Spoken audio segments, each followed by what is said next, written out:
According to ancient intellectuals, to be successful in society, you need to have three factors: knowledge, diligence, and luck.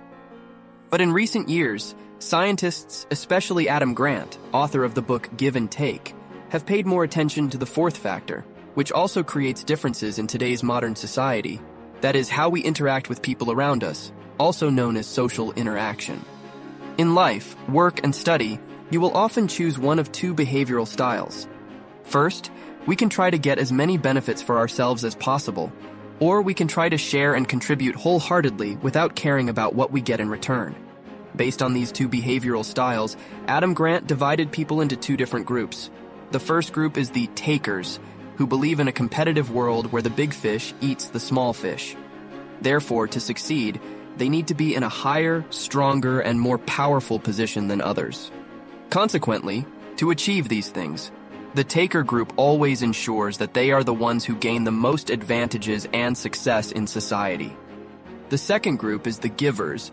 Unlike the taker group, who focus on themselves, the givers often do not calculate costs and benefits before helping someone, without concerning themselves with what they receive in return. Typical examples of this group are Mother Maria Kaupas or Mahatma Gandhi. You can definitely find givers right in your own relationships with family and friends. Furthermore, due to the complexities of today's society, it can be challenging to strictly adhere to either the giver or taker approach. As a result, a third group has emerged, known as the fairness group. These individuals have a social interaction style based on the principle of an eye for an eye, tit for tat. They focus more on fairness than giving or taking. We often find ourselves moving between these three behavioral styles, depending on our position and the nature of our social relationships. For example, you will become a taker when negotiating profits with business partners, a giver when helping someone younger than yourself, and fair when discussing work matters with colleagues or friends. After dividing the world into three different groups based on behavioral style, Adam Grant conducted studies on success rates to determine which group would be at the bottom and which group would be at the top of society. You can probably guess that the givers had the lowest success rate compared to the other two groups. Specifically, among more than 160 engineers in California, those who frequently assisted their colleagues had significantly lower scores in evaluations related to revenue and productivity. In another study of over 600 medical students in a university in Belgium, those with poor academic performance were often the ones who said, "My purpose is to help people around me," or "I care more about others than my own needs." And overall, the giver group earned 14% less salary and had twice the rate of becoming victims of crimes compared to the other two groups. Now, the question arises regarding which group ranks at the top among the remaining two groups. Many would assume it to be the taker group. However, Adam's research and his colleagues' findings present a completely contrasting result. The individuals considered the most successful in society are still the givers. This may sound counterintuitive. Why could the givers group both be at the top and at the bottom? And to help you understand this better, let me provide an example from a field where almost everyone would believe that the giving group cannot survive in this environment, and that is politician Samson, a business person who went bankrupt at the age of 23 and carried a debt 15 times his income.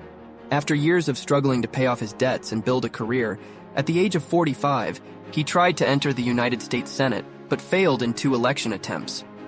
In both instances, he ceded his support to his competitors because he believed they were more deserving.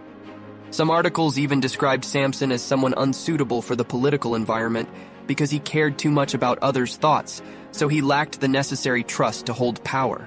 However, in his 3rd election attempt, Samson finally made it to the Senate and became the most famous president in U.S. history. The key to Samson's success was the enthusiastic support of his competitors, who helped ensure that his election process took place extremely well. And the real name of Samson was Abraham Lincoln. Lincoln's success came from the report effect. This effect is specifically described in Randy Komisar's quote, "It's easier to win if everybody wants you to win. If you don't make enemies out there, it's easier to succeed." Becoming a giver may not be ideal for a sprint race, but it would be the best thing for you to eventually win a marathon race. Because in the long run, relationships and reputation will help you reach the finish line as quickly and firmly as possible. Going back to the study with over 600 students in Belgium, those with poor academic performance were mostly first-year students. However, by the third or fourth year, the results were completely reversed. With a widespread support network, wherever they went, whatever they did, in their jobs and circumstances, they received enthusiastic help from everyone around them.